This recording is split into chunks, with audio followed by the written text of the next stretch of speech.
what is section 9.1's title? What are we talking about? Sequences and series. Sequences and series. Sequences. Yesterday we started talking about some sequences, and we were talking about how to find the pattern, right? We also talked about how to find the nth term formula. To make sure you guys are kind of tracking, which one's easier to do? To find a pattern or to find the nth term formula? Wait, no. Are you sure? N squared minus 1? Depends on the computer you smart. Okay, if you're trying to find like the next term in whatever sequence they've given you, it might be easier to use the pattern. It might be easier to use the pattern if you're trying to find like the next term. If you have 5, you're trying to find the 6, like in this example, or the 7. It might be easier to use the pattern. But if we're trying to find like the 100th, we'd much rather have an nth term formula. But my question to you wasn't which one you'd rather use. My question was which one you'd rather find. Was it easier to find the plus 3 plus 5 plus 7 or to figure out the n squared minus 1? We'd rather have. We'd rather have the formula, but we'd rather find the pattern. Okay? We'd rather have the formula, but we'd rather find the pattern. One more time. This is an introduction to all sequences and series. We're going to specialize, we're going to zoom in on 2 very special types in 9.2 and 9.3, called arithmetic and geometric. We will learn patterns for how to find this formula. We will not have to just come up with it off the top of our heads. So you will never be tested on seeing some random sequence that doesn't fit a very specific category trying to find an nth term formula. And some of you could just let out a huge breath of relief because yesterday you were like, I didn't know. I couldn't have done that. That's okay. One more time, that's something I expect more from BC kids than from you guys. So let's keep moving on. We were talking though about recursive sequences. I talked a little bit about computer programming yesterday. Because recursive says, hey, do the same thing, the same pattern over and over and over and over and over, and that's what we can tell a computer to do. It can go very, very quickly and be efficient with its time. Or efficient with, I guess I should say, our time. So this was our first example. This one down here, number 56 on page 614, was our first example of seeing a sequence defined recursively. That doesn't say plug in n is 100. Because if we plugged in, find a sub 100, what would we need to know first? A sub 100 equals negative 2 times a sub 99. Well, stink. How do we get a sub 99? A sub 99 is negative 2 times a sub 98. Aw, stink. We would need all of the terms to get there. A recursive pattern says start here and just jumpity jump, jump, jump, jump, jump as far as you need to go. I apologize, guys. It got really hot last period. The air is like, yay, let's get cold, and all of you are freezing out. As you know, it will only get warm by the end of class. Okay, just hang in there. Just think it's like killing bacteria. I don't know. It's an indefinite temperature. Heat is. It's an indefinite temperature change. Yeah, no, it's probably not. I was just trying to encourage people. Anyway, so coming back. It might make your nose run, and then that's getting rid of something. Anyway, so. Multiply by negative 2, multiply by negative 2, jumpity jump jump. We figured out our sequence and then we said, wouldn't it be nice if we had some really quick computing machine to go farther for us? And the answer is sure, we can do that. It's called your calculator and it's called sequence mode. N min, where you start. Why is it 1? Someone help real quick. Because it's the first one. Because it's the first term we start when n is 1. I did say sometimes we start when n is 0, but if they say a sub 1 is your first term, you can say, oh, 1 is my lowest n.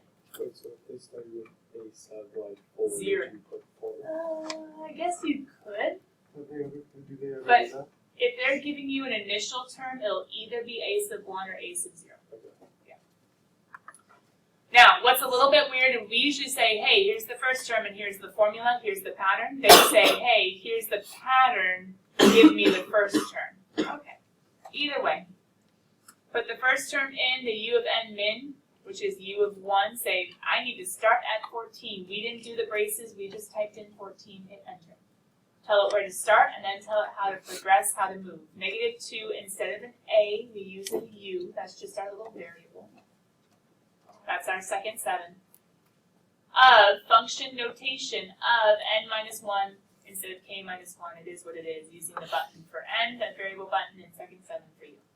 Now, I went to my table yesterday.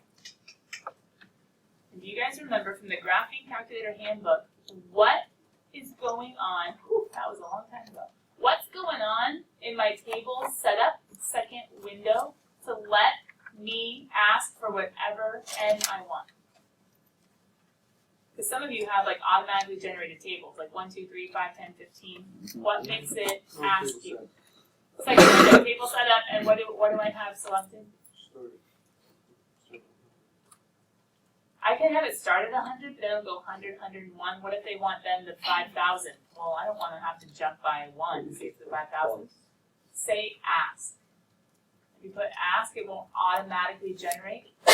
But instead, it'll go ahead and say, tell me what you want, and I'll say, okay. And if you have stuff in there and it already is asked, just hit delete, delete, delete to get rid of the old stuff and say, I want the first term, thank you. I want the second term, thank you. So you can also ask for the 10th term, thank you. And what is it doing? Jumpity, jump, jump, jumping, however far you need it to go really fast. If I ask for the 100th term, it's going to jumpity, jump, jump, and it's going to think for a little bit because it just made a lot of jumps right there. If you want to really make it think, 5,000, sure.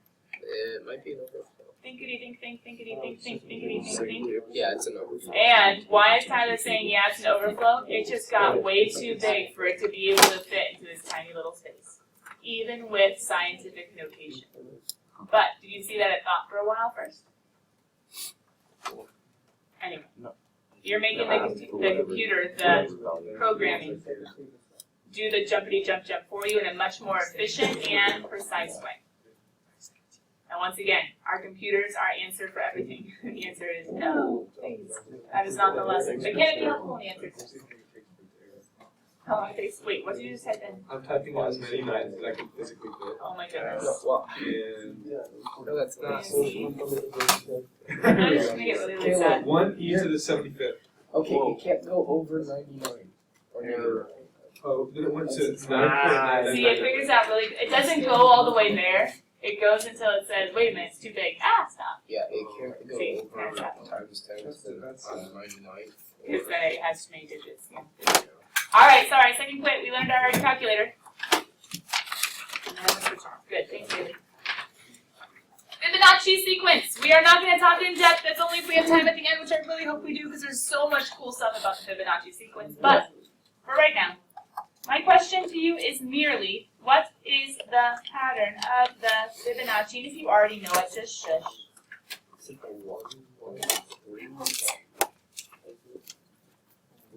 1, 1, 2, 3, 5, 8, 13, 21, 32. I could go on forever. If you already know the pattern, don't say it. But if you don't know the pattern, what is it? You know the pattern. No, it doesn't form a triangle. It forms a spiral. This one plus this one, this one plus And is equal to. Oh, yeah. Okay. Well, Is equal to. It's plus. Yeah.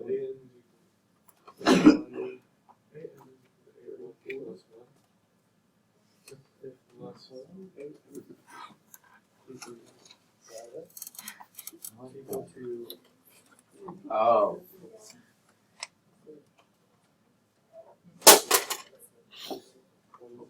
You should know. That's it.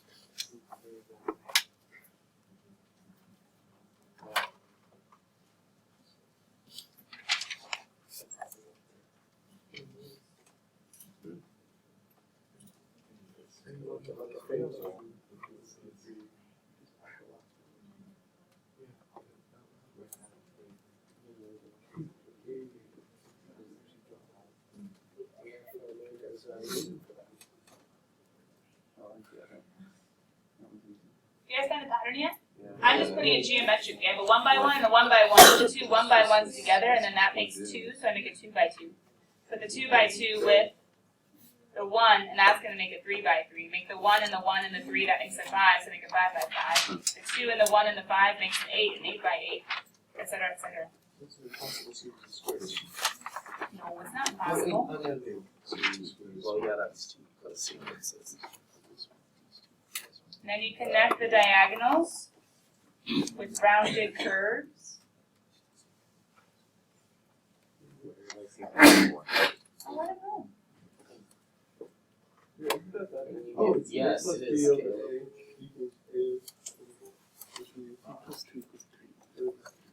Yes. Now, obviously, I didn't do it perfectly, but I did it fairly close. Yeah. It defines the golden spiral, which is seen in nature in so many ways. Oh, that's right. I wasn't supposed to be talking about Fibonacci sequence. Anyway, question: what's the pattern? Oh yeah, it definitely isn't drawn about the mathematics. Plus the last term, Plus the last term. whatever comes before it. These two terms, 1 plus 1 is 2, right? These two terms, 1 plus 2 is 3. These two terms, 2 plus 3 is 5. 3 plus 5 is 8. 5 plus 8 is 13. 8 plus 13 is 21. 13 plus 21 is 34. How could we write that recursively?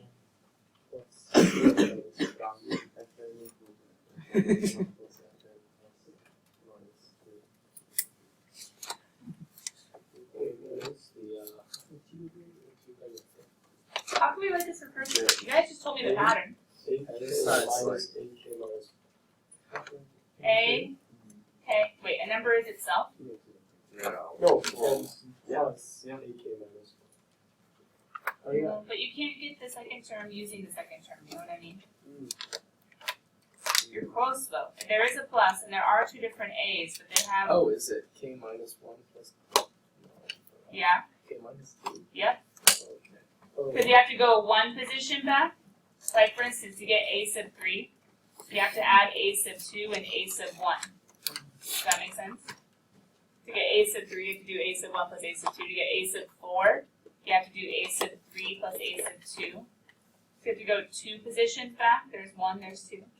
That's good, but problem, you always have to tell where to start. We just start at 1? But don't you need 2 terms? K is 1. A sub 1 is 1, but is that enough? A sub 0 is 0. A sub 0 is 0. Oh, that could work. So what if I said A sub 0 is 0 and A sub 1 is 1? Then for A sub 2, could I do 0 plus 1 is 1? Some people say Fibonacci, I should say, starts at 1 and you have to do A sub 1 and A sub 2. Some people say it starts at 0 and you can do A sub 0, A sub 1. Either way, can we make our calculator do the Fibonacci sequence that supposedly has, I don't know, lots of important meaning in nature? Considering Anyway. I'm bringing it up, I think so. Huh. Isn't that Fibonacci sequence? Good How movie.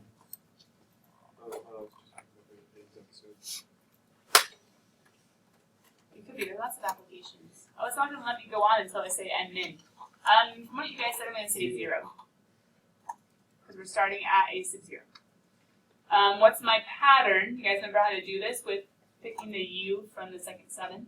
U of, and we said k minus 1, which we can do n minus 1, function notation. Plus, we already found the u, so we can do u of n minus 2. But what do we do in the next part? 0. So we only have one beginning term? Okay, let's see if that works. Second table. Are you supposed to Why have doesn't 1 it as like well? that? Because you need 2 terms Yeah, to you start need with. 2 terms to start the sequence, so how can we do 2 terms? Let's do another one of those, like in brackets. And then We do like a 1. second insert and put a comma? Is that what we do in math to like separate stuff? Sure. Usually. Let's go check that out. Does it understand what I'm saying? Start with these 2 numbers, please. And then 1. Where's the problem? Oh, Maybe. No. Comma is right above 7, not the second right above 7, but just the actual above 7. Let's check it. So we have 0, 1, 1. You know what? I think I want to just automatically generate. That'll be more fun. So we can go 0, changing tables just by 1s, and then we'll do automatic.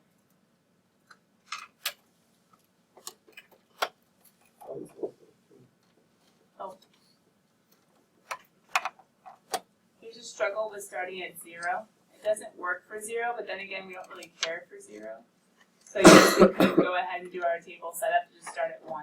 It's not super precise, but it does work. As you notice, 1, 1, 2, 3, 5, 8. If we keep on going down, is it going to keep on getting to where I want it to go? And the answer is? Yeah. Can I type in n and it actually does it for me? Oh, that's a bummer. I can just scroll. Yep, we got it. Let's keep going, and then maybe we can learn some more about Fibonacci, but we have to actually finish the section first.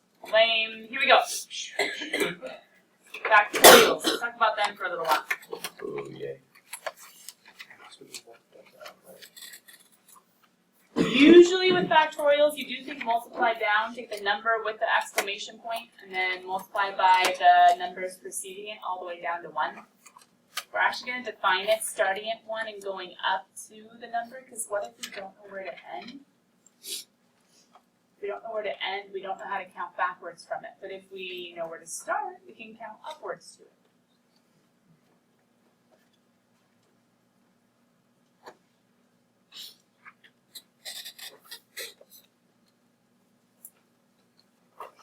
David and Jason, when you finish, just pick up your notes.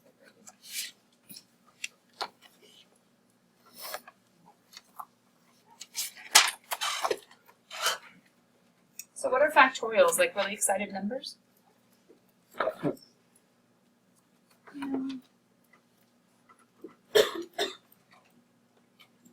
It's an exclamation point given a mathematical meaning. Of multiplication up until a certain point. But only multiplication of, what kinds of numbers are those, guys? 1, 2, 3, 4? Integers. Yeah, integers. I don't see fractions, don't see decimals, don't see irrational numbers. However, shouldn't we say positive integers, otherwise we'll get in some trouble? AKA positive counting numbers.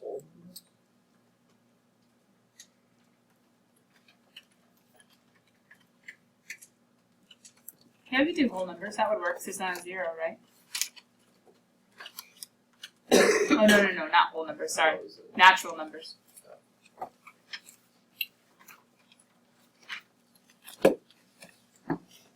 Just marking down their notes grade.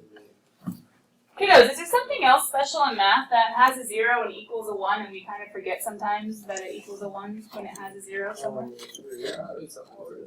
Yeah, 0 powers, remember those? 5 to the 0 power, 4 to the 0 power, pi to the 0 power, 1 million to the 0 power, all equals what? 1. 0 factorial equals 1 too. What? Why? Maybe another day. For right now, I'm just going to get through. 0 factorial equals 1. We'll say true. What else equals 1? 1 factorial. Really? Yeah. They're both true. 0 factorial equals 1 and 1 factorial equals 1, just so you guys have it down. And most of us will still think of factorials counting backwards if you've seen them before. However, if there's an n involved, we're going to count up because we don't know who the n is. Now, let's go ahead and look down below at some examples of when you don't know where to stop. We'll start first. What if you see 2n factorial? What if you see 2n factorial? This is actually kind of demonstrating a couple things. First of all, why we count up, and second of all, why we count up, and second of all, PEMDAS with factorials. Because I don't think F shows up in PEMDAS, right? No. So how do we deal with PEMDAS and factorials? Well, basically, long story short, they behave like a factorial behaves like an exponent. In PEMDAS, a factorial behaves like an exponent. Meaning,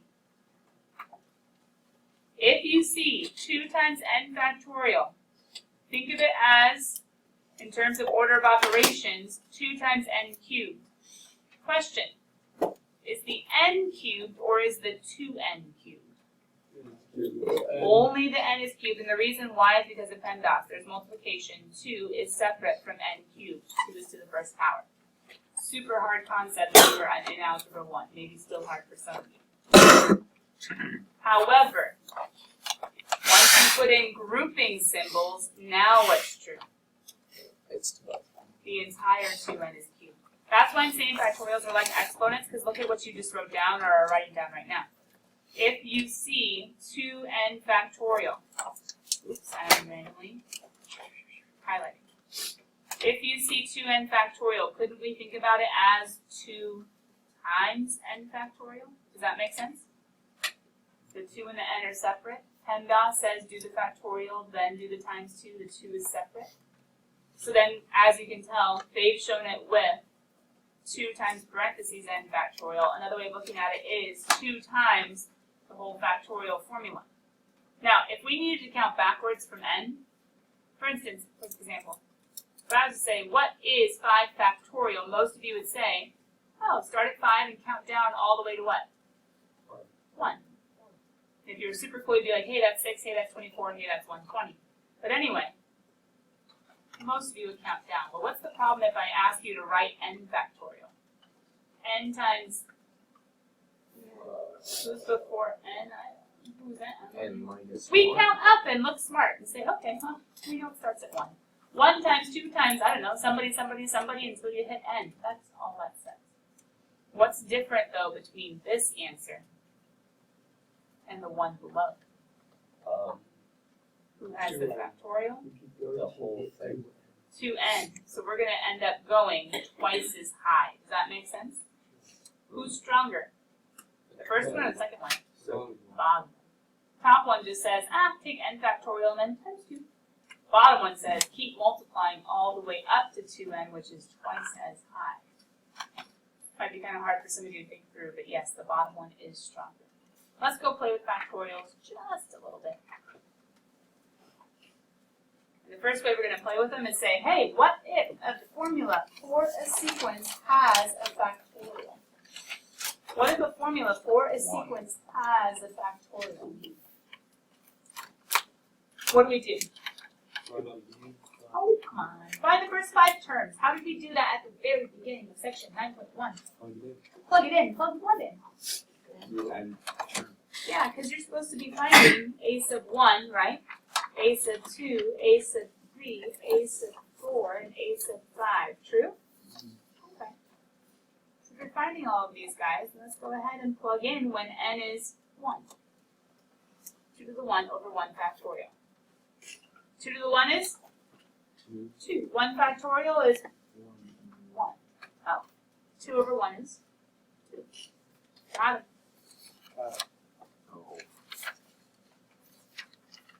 I'll do one more. Some of you that should be zooming ahead. 2 to the n, plug in 2 squared all over 2 factorial. Well, that's going to be 2 squared is 4. 2 factorial is 2 times 1, which is 2. Well, that's weird. Stay the same. Keep going. Beat me there. I like factorials. I'll come behind in a second. Wait. Okay, I'm coming.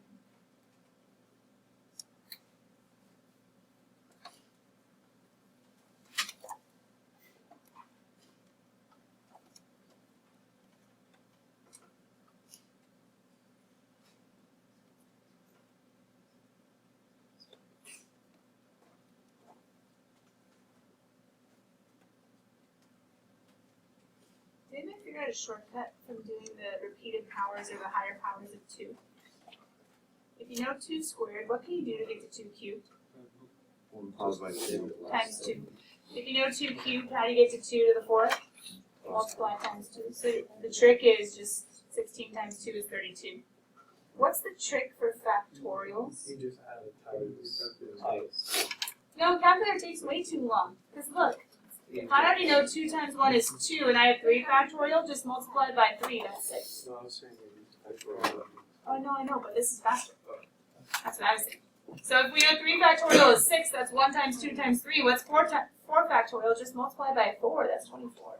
If I already know 4 factorial is 24, 1 times 2 times 3 times 4. 5 factorial times 5 is 120. Just multiply it by 5. Anyway, there are patterns of how to progress. 32 over 120, ooh, I don't know that. 4/15. Thank you.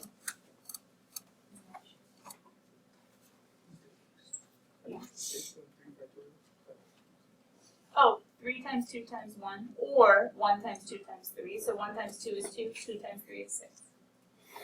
4 factorial says, hey, add on a 4. Okay, so 6 times 4 is 24. 5 factorial says, add on a 5.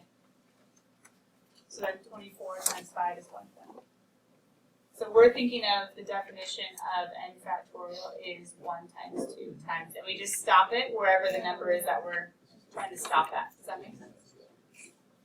Now, some of you are like, I know it's in my calculator. Okay, fine. We're all on the same page. We'll go look at it in the calculator and say ooh and ah. If you want to check my 5 factorial, it's 120. Put in an exclamation point. From where? Math. Prib. What's prib for? Probability. And there's the 4. 4! Quite literally, that's funny. Anyway. There's our 5. He's excited. Why did they put the sign as an exclamation point? I Because it's honestly way more fun to write. do not know. That's stupid. I honestly do not know. But some people got bonus participation points last semester for research. What was it, radio? I remember the people that did it. Can we do it? Can we do this Yeah. bonus point? If you bring in an article about why it's an exclamation point, Can I put it in my? I'll give you bonus participation tomorrow. You can put a reminder in your phone. if you want. Tomorrow. Meeting Monday. So much judgment. Teachers make that mistake every week. Okay, Every week on Friday. I know. You guys judge us. Well, we do it too, but we're students, so teachers are allowed to Help judge to the higher standard. out loud. It's not obvious. Hey guys, let's have some more fun with factorials, but with numbers this time. You ready? Put those calculators down. Don't use them, you party poopers. 8 factorial over 5 factorial, but you'd have to go find the math and probability in number 4 twice. In the same amount of time, I could probably 8 times 7 times 6 times, I'm going to do it the long way just once so you can be tracking. This would be 8 factorial, right? Good. And 5 factorial. Now, to be honest, mental mathers, we would not like to do each of these and divide. But what would we like to do? Say, hey, look, isn't that Oh, just look. 8 times 7 times 6? 7 times 6 is 42. 42 times 8 is going to end up being 336. Uh-oh, double check. No shame in 336. Ooh, never mind, Now, some of you might be like, okay, well, that's all well and good and all. But if I see something like letter B, I'm definitely using my calculator. That's not bad. Why not? What can you do? But can't I just go ahead and do something like Get basically crossed out. cross out the higher factorials, and then I can go ahead and say, hey, there's a 2 and a 4, and can't I just say it's 10? No. Isn't that easier than 120 over, let's see, 2 times 6 is 12? I don't know, it's easier on my brain, maybe not yours. But we don't necessarily have to count all the way down to 1. Maybe we can count down and then say, oh, hey, 3 factorial, he gets the rest of the way, and then they reduce with the denominator. So you guys ready? I'm gonna Yes. freeze the screen. I'm gonna show you. Hold on, are you ready? 3 problems. And to be honest, just try to beat me on 2 of them. The last one gets tricky. I We'll believe. just show you 2 of them. On your marks. Get set. I'll give you a little handicap. Go. No calculators. Unless you want to check after.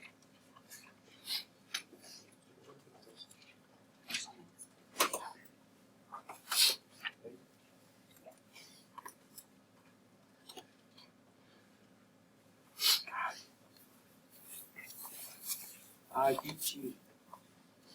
Answer your question. Still counts.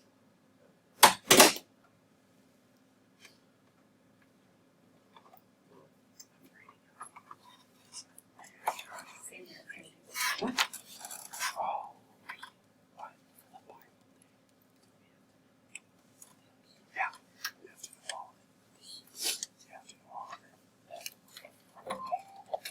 Got him. Oh, I was answering a question. So was I. Oh, you're both here.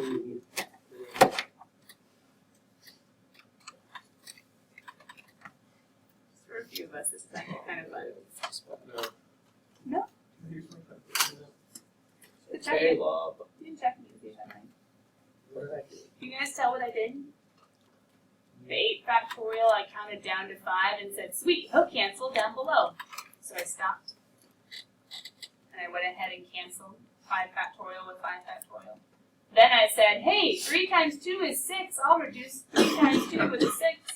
And then I say, 4 and 8, that's just 1 and 2. 2 and 7 is 14. Check. It's not cheating, it's easy math. Down below, 10 all the way down to 6, and I said, sweet, he'll cancel. Then I said, 2 times 5 is 10. 2 times 5 is 10. I could put it on 2 times 4 is 8. Either way. Then I said, 3 and 9 reduces to 1 and 3. 4 and 8 reduces to 1 and 2. And I said, 3 times 2 times 7, that's 42. 6 times 7.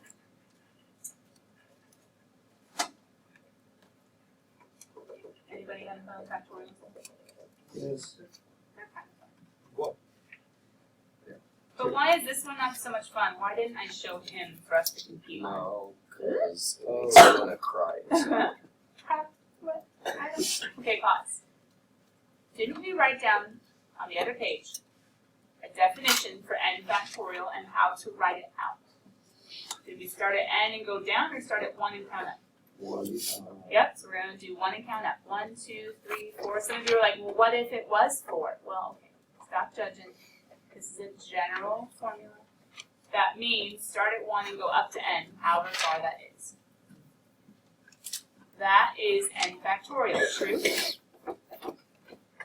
you guys realize there's too many dots, just remember this is the dot, dot, dot, these are the ellipses.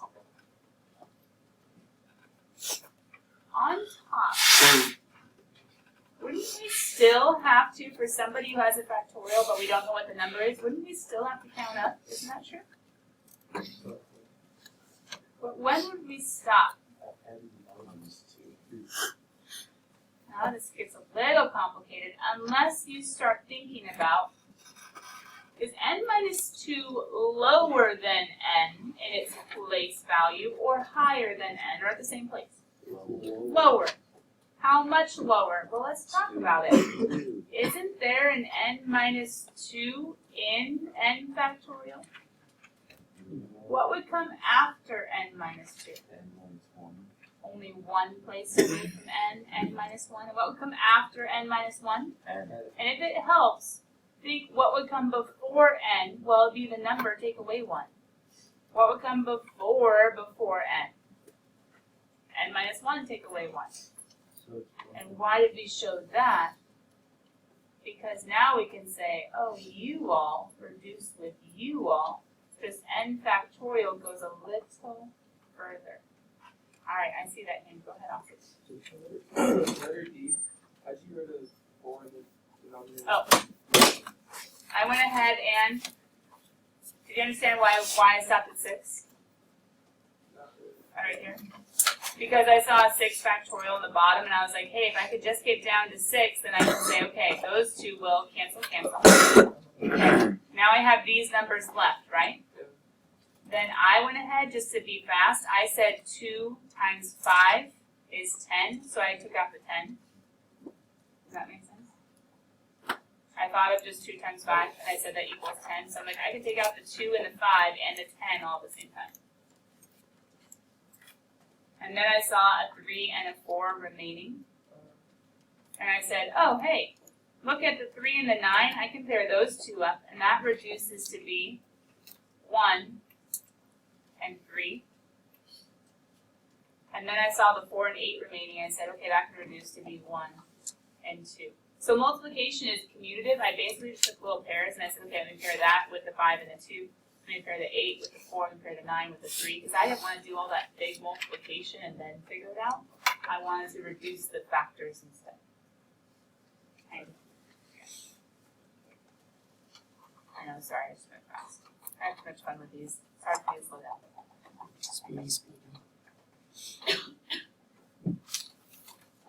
Now, letter E is hard to understand, kiddos. You are going to have 1 or 2 homework problems kind of like him, but just keep in mind, count up from 1 until the end.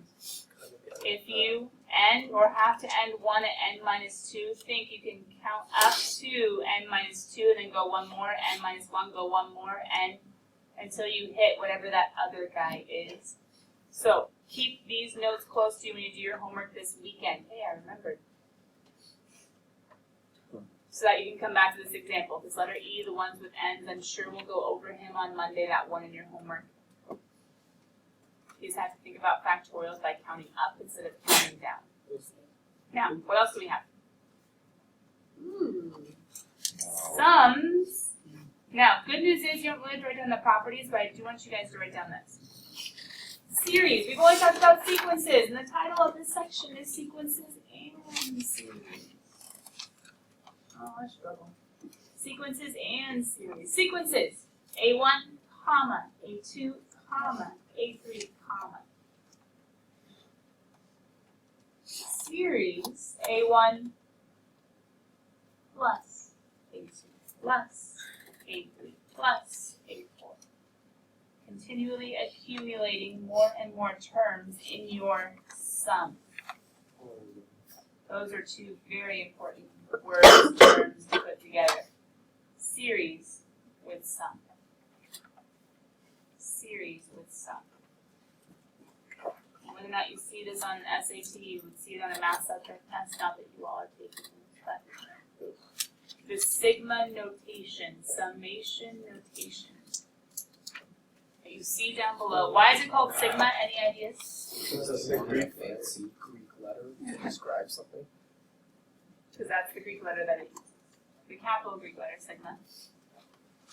Sigma notation denotes a summation, or a better way of saying a summation, denotes a series. Sigma notation says, hey, I'll give you an a sub n formula. Now, they don't say a sub n because they use this other extra variable I. Sometimes it's a k. In order for us to count up to n, whoever he is.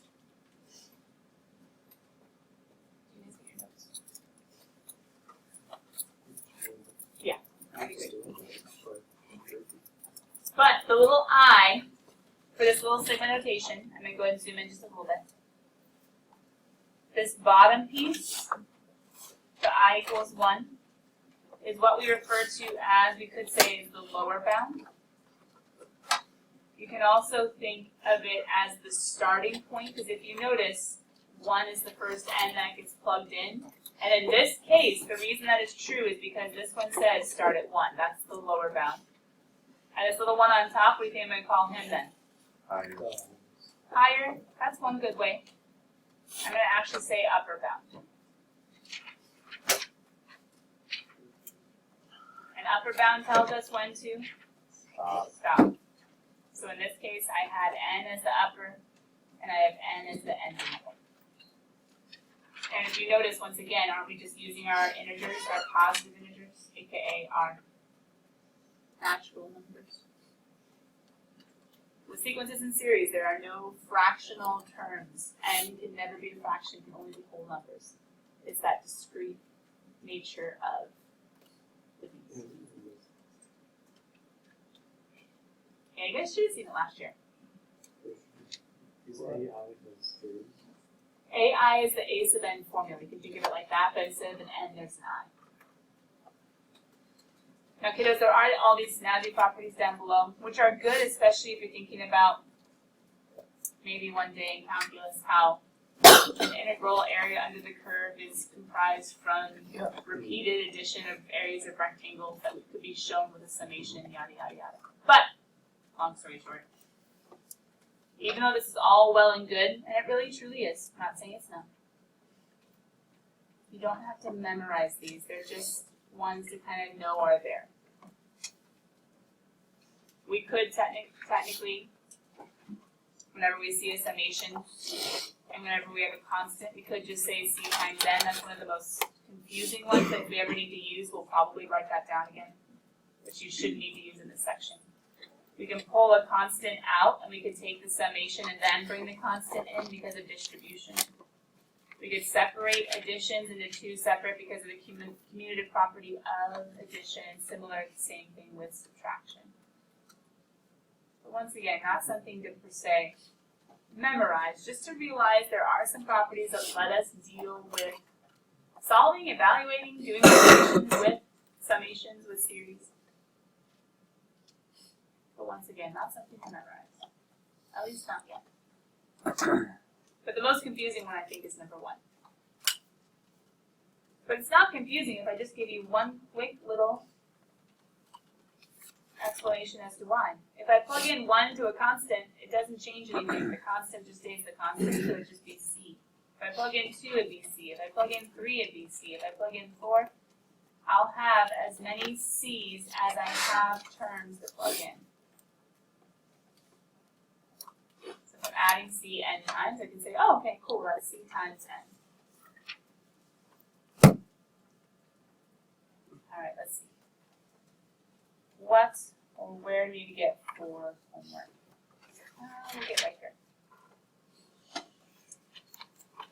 So, just like with, I don't know, binomial multiplication, if you have like x plus 2 quantity squared and I say expand it, that means to FOIL it out, to actually work it out.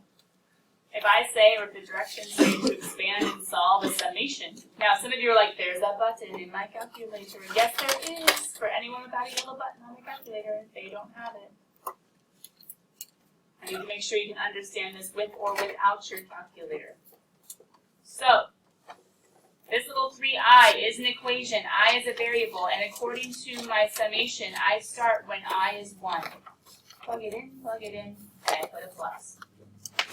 Then I move up and say, okay, go through the integers 1 through 5. What should be next? 2. 3 times, plug it into the I spot. 2. Plus 3 times, plug it into the I spot. 3. Plus 3 times. Wait, how do I stop? This could go on forever. I stop. No. It says stop at 5. It says stop at 5. Now, technically, if you want to be super snazzy, something like this, you can say, hey, there's 1, 3, 2, 3, 3, 3, 4, 3, 5, 3. 1 plus 2 is 3, 3 plus 3 is 6, 6 plus 4 is 10, 10 plus 5 is 15. It's going to end up being 15 threes altogether, which is going to end up being 45. So you could have multiplied each of those together and then added them together. I just factored out a 3 and added all the rest.